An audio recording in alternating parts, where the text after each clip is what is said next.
Dans cette première vidéo, avant de parler de l'éclairage, je vais faire un petit tour d'horizon de la configuration d'interface que j'ai préparée ici. Donc j'ai évidemment l'attribute editor dans laquelle on va trouver, quand on sélectionne une lumière, on va trouver les attributs de la lumière. Donc on aura toujours le positionnement et les attributs de la lumière. Alors on fera déjà assez rapidement, on verra qu'il y a deux types grosso modo de lumière dans Arnold. Dans un premier temps, il y a les lumières qui sont les lumières de Maya, donc on va en trouver ici 6, et en fait on en utilisera essentiellement 3. On trouvera également les lumières d'Arnold, c'est-à-dire les lumières qui sont ici, donc on va les retrouver dans le menu ici, et on utilisera la directional light, la point light et la spotlight, et dans les lumières d'Arnold, on trouvera les 4 premières lumières ici, plus de 2 éléments supplémentaires dont je reparlerai bien sûr après. Alors ça c'est pour simplement savoir où trouver nos lumières. Donc ici vous pouvez remarquer que j'ai les icônes qui proviennent des lumières ici. Donc petite chose qu'on peut faire, c'est un CTRL-SHIFT, clic gauche, et on obtient comme ça une icône supplémentaire qu'on peut supprimer ou qu'on peut déplacer si on veut la voir près des autres ici. Donc je pourrais très bien avoir toutes mes lumières comme ça disponibles dans cet onglet d'Arnold et ne plus être obligé de passer par le menu Create. Donc CTRL SHIFT et vous cliquez sur le menu sur l'item dans le menu. Alors donc on verra que les lumières Arnold et les lumières Maya diffèrent un petit peu dans la disposition des paramètres, mais on s'y retrouvera assez vite. Alors j'ai ici mon render view, donc j'ai deux options, soit j'utilise le render view d'Arnold, soit j'utilise la vue elle-même, et je peux ici appuyer sur le bouton play et il va lancer le rendu, s'il veut bien. Il prend un petit peu de temps, mais il va lancer le rendu dans ma vue. Donc moi je ne vais pas faire ça, je vais garder ma configuration avec le render view que je situe en bas dans l'écran. Donc ce render view, il va avoir différents avantages. Tout d'abord, je peux relancer mon rendu en cliquant sur la petite flèche ici, ou être en mode rendu interactif si je veux avoir un feedback direct. Donc je vais rester pour le moment comme ça, en feedback direct. Alors j'ai quelques petits menus déroulants ici, si vous ne les avez pas, ils se trouvent dans la liste ici. Donc c'est le debug shading, 3D manipulation qui sont pas toujours cochées, et l'AOV list peut-être. Donc n'hésitez pas à aller cocher ces différents trucs là. Donc là par exemple on va trouver le moyen de se mettre dans une situation où on remplace tous les matériaux de la scène par un matériau neutre. Donc c'est parfois utile. Ceci dit, ça grise cette première liste là, donc on ne le fera pas tout le temps. On a la possibilité d'isoler la sélection, c'est-à-dire que je vais pouvoir tester une autre lumière qui est sélectionnée. On pourra également utiliser ça pour tester juste un matériau, etc. Donc isoler la sélection, ça c'est vraiment intéressant aussi.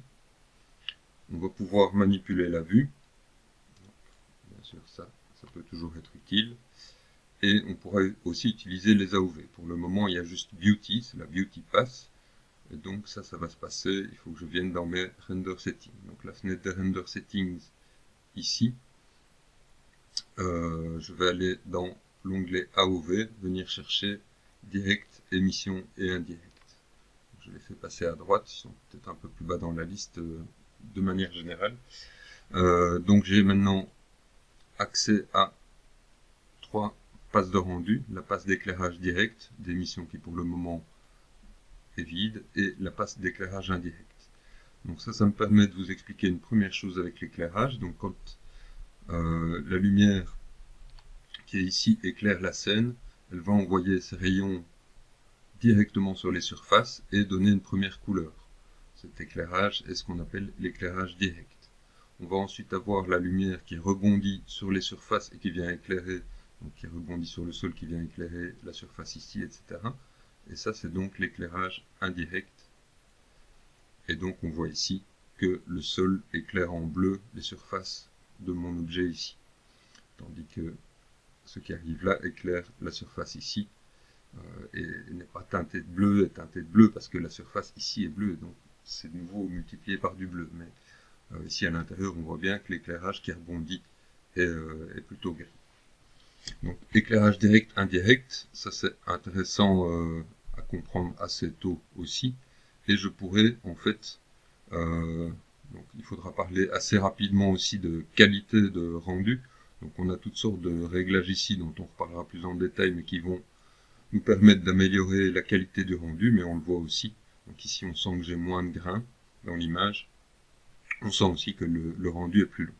Donc ce que je pourrais faire, c'est couper mon éclairage indirect, pour le moment me dire que je n'en ai pas besoin, que je ne veux pas voir cet éclairage indirect, et me contenter dans un premier temps de l'éclairage direct. Donc ma beauty pass est équivalente à l'éclairage direct. Donc je peux avec ce réglage là décider de voir ou non l'éclairage indirect.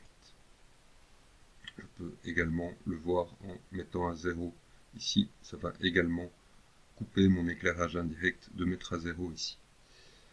Alors j'ai ce réglage là qui est un autre réglage important, qui est un réglage de qualité, donc je peux aller vraiment même en négatif pour qu'on voit ici un réglage, ici j'ai un rendu qui est quasi simultané, immédiat, mais qui est évidemment super pixelisé, donc c'est pas très agréable, donc quand je suis en négatif.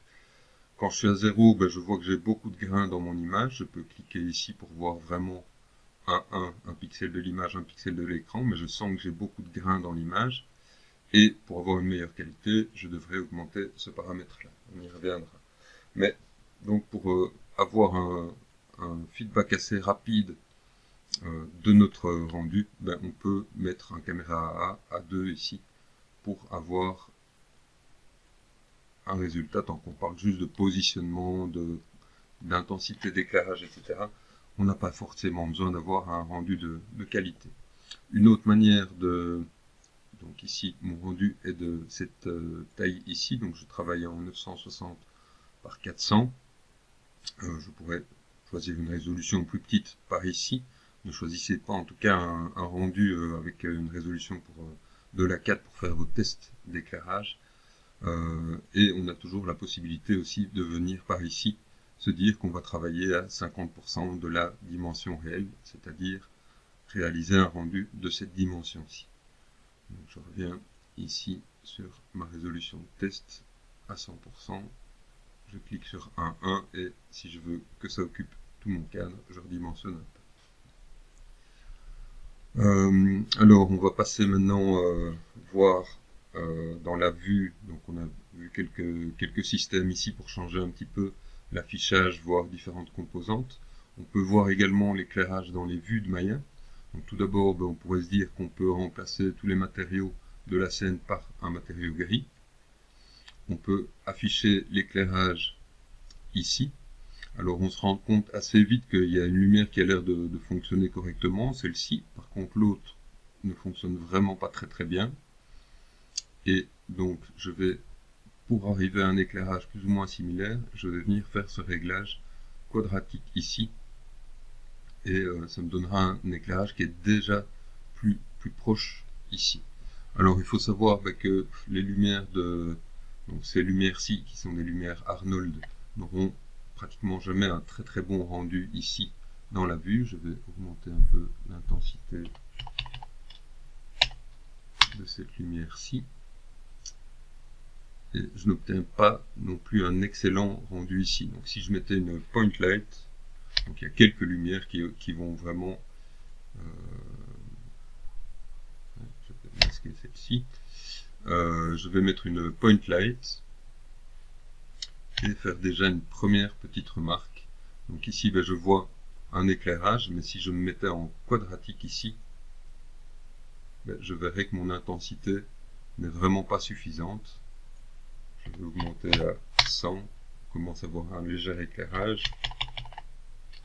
Et je suis à 10 000, c'est peut-être un peu beaucoup. Voilà. Ici, j'arrive à un éclairage qui se correspond dans les deux scènes, et donc il faut que je sois en quadratique ici, pas en linéaire, pas en cubique. Donc c'est vraiment pas sans déclin pour avoir une correspondance. Il faut être en quadratique et donc il faut savoir que les éclairages de type pot et point light, pour avoir l'éclairage équivalent, il faut faire ce réglage. Voilà, donc il est possible que certaines lumières n'aient pas une correspondance géniale dans la vue de Maya. Ça c'est typiquement les lumières d'Arnold n'auront pas forcément de correspondance. Si je prends par exemple le Sky Dome, ben, il est carrément désagréable dans la vue ici, donc c'est difficile de prévisualiser dans les vues de Maya. Il suffit de le savoir. Je vais supprimer mon éclairage. Alors, dernière petite chose ici, ben, on peut afficher les ombres. On peut également cliquer sur ce bouton-ci qui, lui, nous donne juste un meilleur affichage, un peu plus agréable. Donc ça va faire de l'anti-aliasing. On voit sur les bordures ici que on n'a plus d'affichage en créneau et donc l'affichage est un peu plus agréable ici, c'est déjà mieux. Voilà, donc on peut mettre un affichage dans les vues de Maya, mais ce ne sera jamais aussi bien que de tester dans les vues d'Arnold. Une chose que vous avez sans doute compris, c'est que si vous ne mettez pas d'éclairage dans la scène, ben, tout est noir dès qu'on appuie sur l'ampoule. S'il n'y a pas d'éclairage, on ne voit rien, et ça c'est absolument normal. Donc on va très rapidement passer à une deuxième vidéo dans laquelle je vais décrire les lumières, les intensités, etc.